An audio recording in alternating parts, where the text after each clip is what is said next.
What started off as a 14-team playoff field has now come down to the final four. Welcome to another episode of the Prince Podcast. I am your host, the Prince Freddy G, and today we will be discussing the two NFC and AFC Conference Championship showdowns that are happening Sunday, January 26th. I'll go into detail a little bit more about all four teams, get my thoughts on how this game could go down, and of course, give my predictions as to what could happen on Championship Sunday. With that being said, let's get right into it. We're going to start things off on the NFC side, the 2 p.m. window in the NFC Conference Championship game. It is a NFC East showdown for the third time as the 5 seed, the Washington Commanders, are on the road heading to Philadelphia to face the Philadelphia Eagles.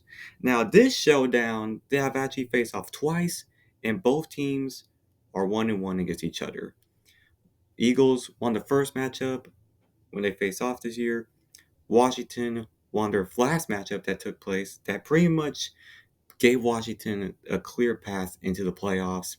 And when you talk about Washington, you have to talk about Jaden Daniels, especially with the season he's having as a rookie, having single-handedly, in my personal opinion, the greatest rookie season that we have ever seen from an NFL quarterback. Look what he's done this past week alone. On the road, going up against the number 1 seed, the 15-2 Detroit Lions, and Washington dropped 45 points on the Detroit Lions with a major upset that really changed how this conference championship game even was supposed to be originally. That's how good Washington has been this season. Washington's offense, obviously Jaden Daniels, less said about him the better. Their playmakers have really stepped up big time. Terry McLaurin has been Terry McLaurin, but De'Ami Brown has stepped up to be the number 2 receiver that Washington has needed to help out with Terry McLaurin. Zach Ertz, the well underrated tight end, he is a former Eagle. He's going to be facing off against his former team in this one, and that's going to be very interesting to see how he does at his former home and facing off against his former team. You obviously have the running back committee of Brian Robinson and Austin Eckler. Both have had their good moments. Robinson's been able to get a couple touchdowns. Eckler has been more of a change of pace back that has worked out tremendously well. But this Washington team, I said that if they were going to get anywhere far, they were going to rely on that defense to make plays. And my goodness, did they did against Washington. I mean, not against Washington, against Detroit. Sorry, I'm too excited. Washington's that good. When you think about this defense, against the number 1 ranked offense in the Detroit Lions that had Jared Goff, Jahmyr Gibbs, David Montgomery, Amon-Ra St. Brown, Stan Laporta, Jameson Williams, they forced Jared Goff into throwing 4 interceptions, one of them being a pick six, and they also had a fumble lost by Goff that was recovered by Washington as well. That's how good they have been playing. The pass rush has been tremendous. Bobby Wagner has been carrying out linebacker core. Jeremy Chin in the secondary has been crucial as well. Along with their corners, they have Marshawn Lattimore there, who has been a bit meh for them ever since they picked him up in a trade with the New Orleans Saints prior to the NFL trade deadline. But this defense has what kept Washington in the fold. They have made it here this far. Despite giving up 31 to Detroit, they have proven that their offense can easily drop 45 plus on any team, and they're going to need to do that again, especially when they're facing the Philadelphia Eagles.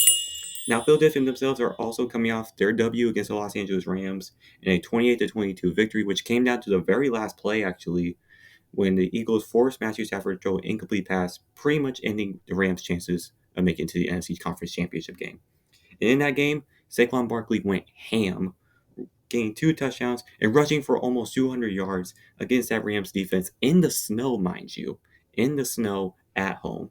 That's how good this Eagles offense is, but they are going to need more out of Jalen Hurts, who only had about 130 yards passing in their W, and even though he was able to do it with his legs, rushing for over 70 yards, they're going to need more passing. They're going to need him to do well, especially with the weapons they have in A.J. Brown, who's actually gone popular for a book that was on Amazon that he read on the sidelines.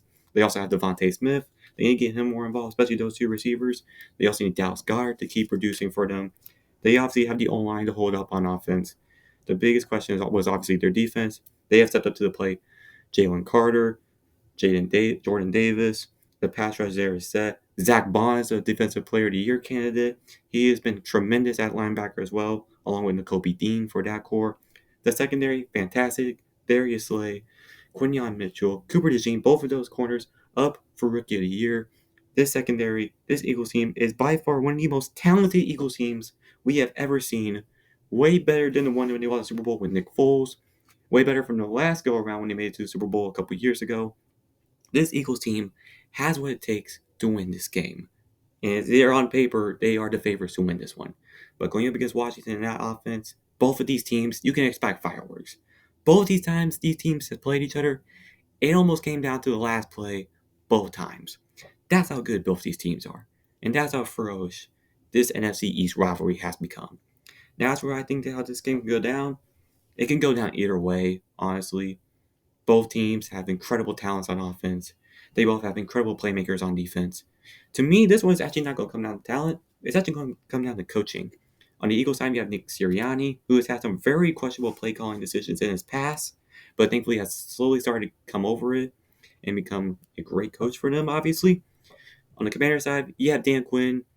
The only thing you need to know about him is, even though he did lead Atlanta the Falcons to the Super Bowl, his legacy will always be known for 28-3. That's about it with that one. It's really going to get down to which coaches can really rally the troops well, keep them more disciplined, and who can come out with a W and head to New Orleans in 2 weeks to go to the Super Bowl. So for my prediction with this one, I had bet against Washington last week. It's really hard to bet against them, which is why I'm not betting against the Washington Commanders. I have them pulling off the upset against the Eagles, but barely. This will be another high-scoring game. This will be another chaotic game. It should be a great showdown for the NFC Championship game. In the end, I think Washington, with Jaden Daniels, with this team, make it to the Super Bowl. Now we're going to transition over to the AFC side of things with the AFC Conference Championship game at 5:30 p.m. It is a rematch of the 2024 NFL Divisional Round Showdown that happened last year between the Buffalo Bills and the Kansas City Chiefs. Now when it comes to this matchup, there is so much bad blood between these two teams. We don't even have to talk about last year's showdown that happened, which Kansas City did win 27-24, thanks to Buffalo's own self-destruction. We don't have to talk about the Diggs drop that happened on crucial play. We don't have to talk about the multiple turnovers that happened for Buffalo. And of course, we can't forget to mention Tyler Bass's missed kick that cost Buffalo their season. But this time around, though, it's the same teams. Some players are gone. Stephon Diggs is no longer with Buffalo. Kansas City no longer has L'Jarius Sneed. And this go around, it is for to go to the Super Bowl once again.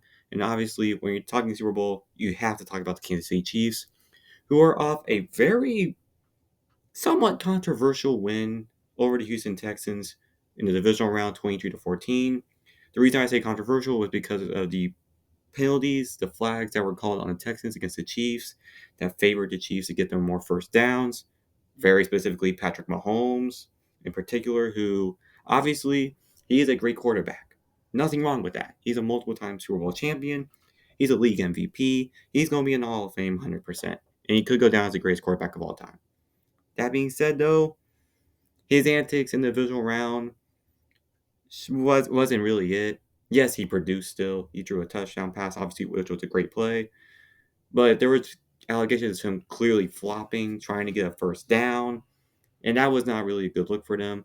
But despite that, though, they were still able to get a W over the Texans. And I expect that offense to actually produce more this time around against Buffalo's weak defense. When you have Mahomes, obviously, he's going to ball out. The running back committee has actually been led by Kareem Hunt, as Isaiah Pacheco has more been a running back too since his return. The receiving core, Travis Kelce just had a great game last week. 7 catches, 100 yards, and a touchdown. The receiving core, DeAndre Hopkins, Xavier Worthy, Mecole Hardman, just to name of 3 that they usually use most of the time. They also have Juju Smith-Schuster, who they haven't really used much at all since the return of DeAndre Hopkins from his injury. And they do also have Marquise Brown, who they're also still using, but just not as well, unfortunately.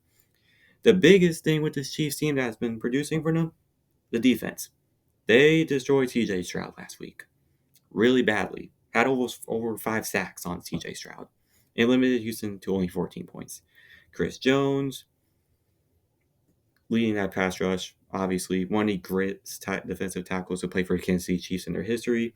One of the best defensive tackles interior defensive linemen in the NFL right now. Obviously, their linebacker core, Nick Bolton is leading them. They have the pieces on that defense. George Karlaftis as well on that pass rush as well. Has been very productive for them as well. Secondary, yes, I did mention they lost L'Jarius Sneed, but he's been easily been able to be replaced in terms of production by Trent McDuffie, who has played really, really great for them. He has been their top corner this year. You should expect to see more of him in this divisional round matchup. And when it comes to Kansas City, they have proven multiple ways how to win a game. They have done it so many times in the past. They have continued to do it this year. But this time around, they're facing a team that's looking for blood, and of course, the Buffalo Bills, who obviously we mentioned last year's failure.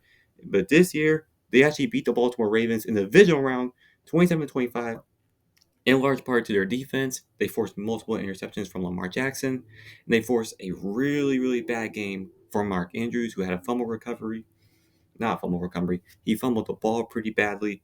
And of course, they must be thanking him for his crucial drop on a 2-point conversion at the end of the fourth quarter that would have sent the game to overtime, but instead ended Baltimore season. Now with the Buffalo Bills, you have to talk about Josh Allen and that offense. He's a candidate for MVP.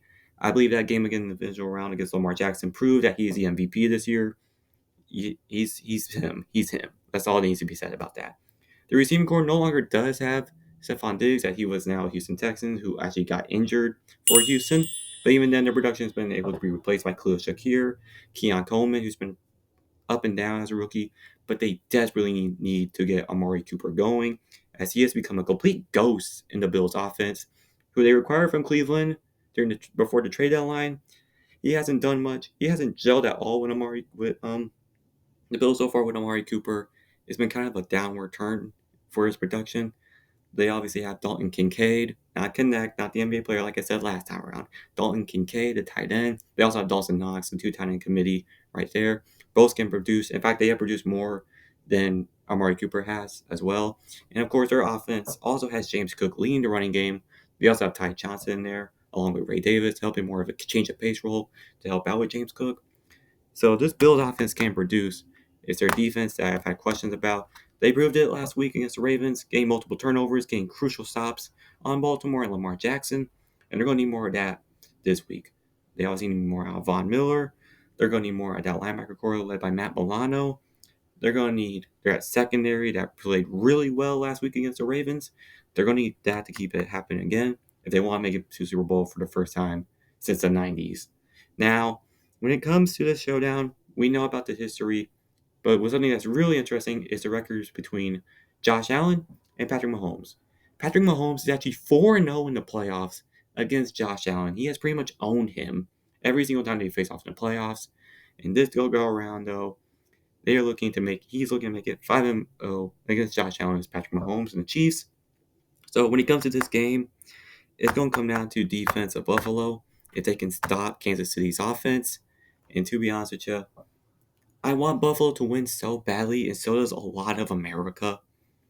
But this is Kansas City. They pulled off every single W they can. And with that reason alone, I have Kansas City once again going to New Orleans, going to the Super Bowl, and representing the AFC once again. I just believe that with how the Chiefs have been playing all year, and how the refs have also been very lenient and favorable for Patrick Mahomes and the Chiefs. I think those two factors, along with the fact that Buffalo's head coach Sean McDermott might screw up with his game management and his play calling decisions, I have Kansas City Chiefs going back to the Super Bowl once again. So that's why I believe is going to happen in the NFC Conference Championship game and the AFC Conference Championship game this upcoming Sunday. All four of these teams are deserving of making it to the Super Bowl. Unfortunately, though, only two can make it to the Super Bowl in New Orleans 2 weeks from now.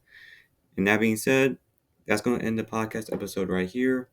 If you guys liked it, like the video, subscribe to the channel. Comment down below, actually, what you guys think is going to happen in the conference championship round, both for the AFC and the NFC. Which players do you think are going to shine? Which players are going to collapse? What your final predictions are going to be for these two showdowns? And hopefully this weekend we get some good football. Of course, I'm the Prince Freddy G, and I'll see you guys on the next podcast episode. God bless. Have a blessed day.